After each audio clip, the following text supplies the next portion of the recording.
This week, my son looked at me and said, Mom, is this just our time?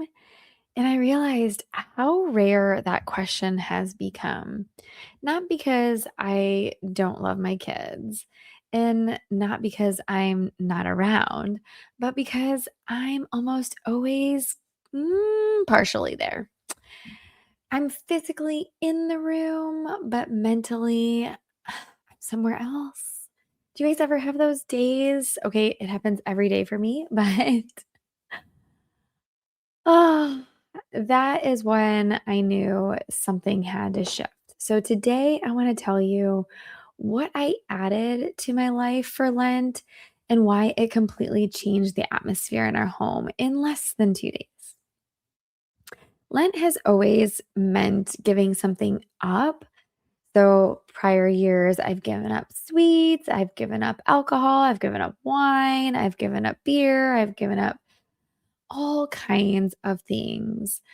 But this year, I kept thinking, I don't need less alcohol. Actually, I really have stopped drinking since the new year, not because I needed to, but because I really wanted to stay focused on my business and on the things that mattered.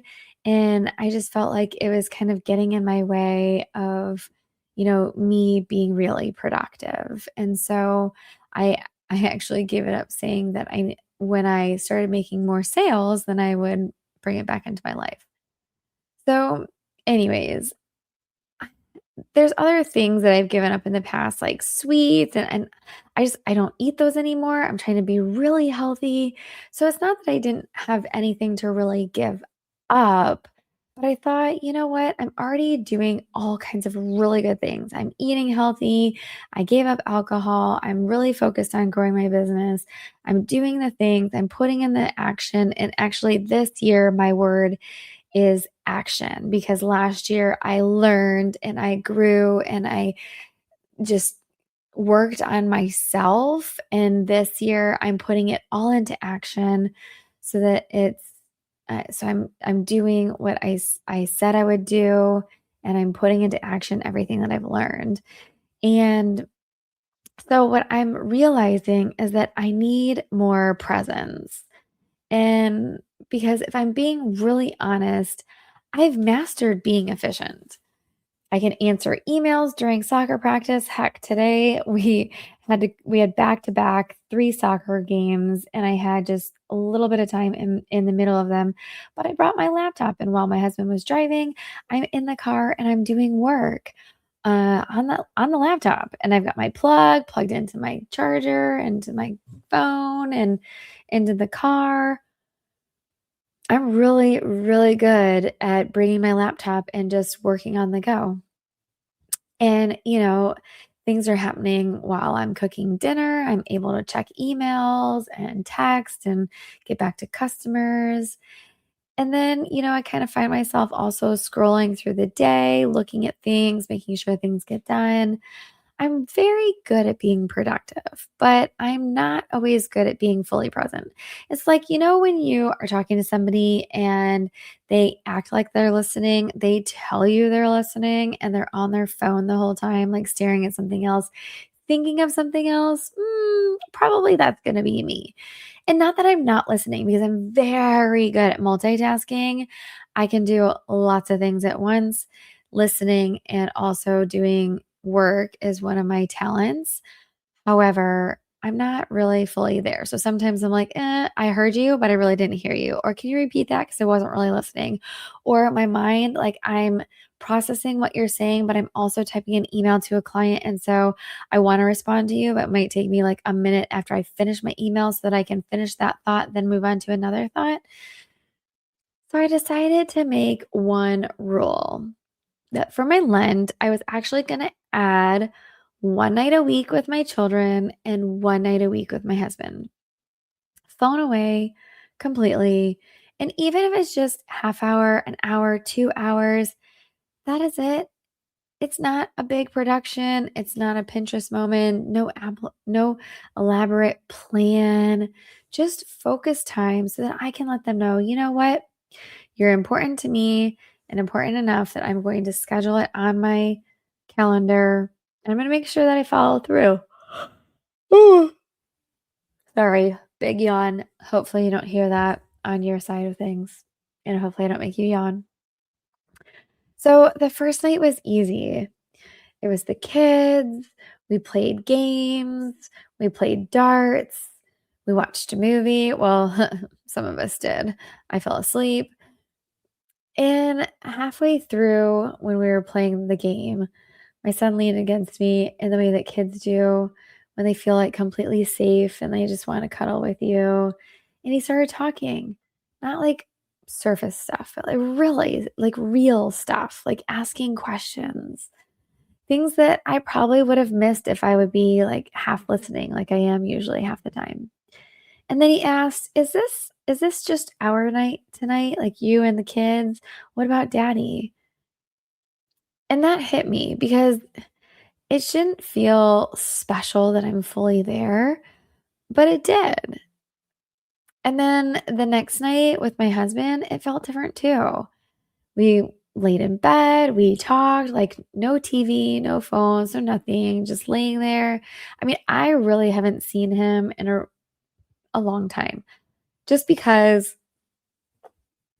with kid activities, and I'm always constantly working, sometimes until midnight or 2 a.m., or it could be I've got a lot of deliverables that I've got to do. And so I always have things to do. I don't have a lack of things to do, let's just put it that way, and he, on the other hand, has lots of free time, and so it's like, when can we spend time together? And then, we're on opposite nights, like, I'm taking one kid to this activity, he's taking another kid to another activity, and so, we eat dinner, but then it's like we go in the shower, go to bed. Oh my gosh, I'm so sorry. I keep yawning. It's late at night, and I should have learned the last time I did this on the podcast that I can't do these late at night because I keep yawning. Anyways, it's the only time that I had today because, as I mentioned, we had 3 soccer games back to back to back starting at 9:30 this morning, which meant I had to wake up super early, and now I'm up super late trying to get this podcast done. But, it's really nice, like, having a conversations, even though we didn't go anywhere, like going out on date night, but it just was really amazing being able to connect, not having to worry about rushing from one place to the next, or, like, even throughout the day, he's at work, I'm at work, we only get, like, 2 seconds to talk to each other, and then, of course, racing, and he usually goes to bed before I do, and so we don't get to talk then. So it was just so nice. But the house, once I told them that I was going to have their nights and I gave them their designated night and told them, this is your night, this is what we're going to do, they were so excited. And the house felt calmer, less like snapping at each other, less rushing, less tension, like pure happiness. But nothing external really changed. It was just attention. And, I always go back to the same story. If you've been following me for the last year and a half almost, there's a story that I always tell, and I will remember it always. It was one of my first um, really times noticing the way that I parent differently. And it's not that it's differently than and other people. It's just that I notice it's different. And maybe other parents do this and I just haven't seen it. But I took my daughter, she was the only one at the time. And it was probably, I was pregnant, and it was right before my second son was born. And we go to this festival, and she wants to go on the bouncy house. And there are a bunch of kids, like probably like 10, 15, 20 kids in this line. And we're in the back of the line, and I'm talking to her, and I'm literally the only parent. I don't know where the other parents are for these kids. There's just kids. And they're ranging anywhere from, my daughter was less than 2. They're anywhere from less than 2 all the way up to probably, like, let's say 12. And we're standing in line and she's like, "Oh, mommy, look what I could do." And I don't even know what she did, to be quite honest. But I was like, "Oh my goodness, baby, that's so amazing." And she was just so excited. Then the little girl next to her was like, "Look what I can do. I can tie my shoe." And I was like, "Oh my goodness. Wow, that's so amazing." Then the next kid in front of her goes, "Oh, look what I can do." And it just went down the line. And all these kids, as like the next thing I know, all these kids are circled around me and my daughter, and they're all showing me the things that they can do. It was just they wanted attention, and I was the only parent there actually providing the attention. And so it's moments like that where you realize that's that's what anybody, it's not just a child, a husband, a kid, your spouse, your life partner, your best friend. Everybody just wants attention. I mean, look at social media. People are posting things on social media to get attention. That's it. We all want our 5 minutes of fame. We all want somebody to love us. We all want attention. And us moms, we do it too, right? Like sometimes we pick fights because we just want the attention. I mean, I'm not saying that we intentionally do that, but at the same time, maybe it's just like our way of finally getting attention. And I always thought that work life balance meant rearranging my schedule. But what if it's more than that? What if it's, protecting small pockets of undivided presence in your most important people in your lives, right? Just 2 hours or a half hour or 10 minutes here, 5 minutes there, an hour here, an hour there. Just fully being there, giving them your undivided attention, listening to what they have to say, connecting with them, talking deep, watching what they do. It's just focused love. And I realized I've been showing my love by doing more. And I've just been groomed that way ever since I was little. Like, love came with what you did or how much you did. And that's how, like, then they would be like, "Oh, I love you. You did all these things for me." Um, but maybe the people in my house need less from my doing and more from my eyes and ears. And the biggest surprise out of all of this is that it changed how I worked because when I know that I have protected time waiting for me, I'm super sharp during the hours that I have to do things. It was amazing. So I kept telling myself, "Nikki, that is not being efficient. That is not what you have to work on." So I wrote down a list of everything that I needed to do this weekend. And let me just tell you, there was 1, 2, 3, 4, 5, 6, 7, 8, 9, 10, 11 things on my list.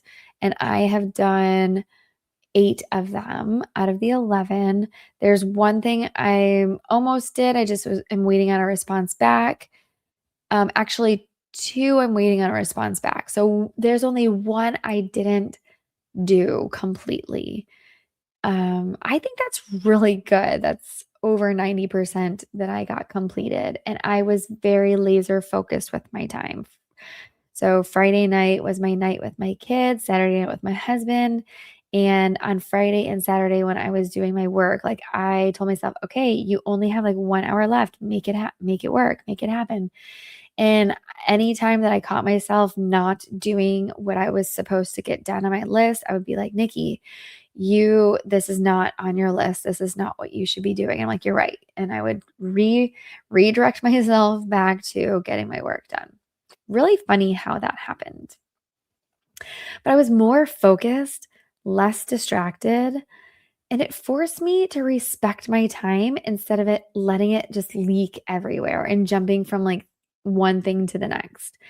And I didn't remove anything from my life. I added something sacred to it for Lent, and now it's changing how I operate.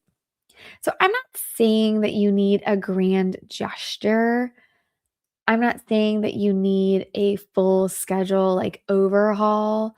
I'm just saying this, that what if the thing that your family is craving is not more from you, it's more of you? Did you hear that? I said it's not more from you because we all do so many things, laundry, dishes, cleaning the house, taking care of the kids, running them to all the activities, but it's actually more of you. More of you listening during those car rides, more of you laying down in bed and talking about needs, wants, desires, whatever. Just touches, hugs, love that you can give to your family. So maybe this season, instead of asking, what should you give up for Lent if you celebrate Lent, ask what deserves a protected place on your calendar. So if this episode made you think about one small shift you could make, I hope you send this to somebody else who could really use that. And until next time, even in the chaos, there's strength. Thanks so much for being here.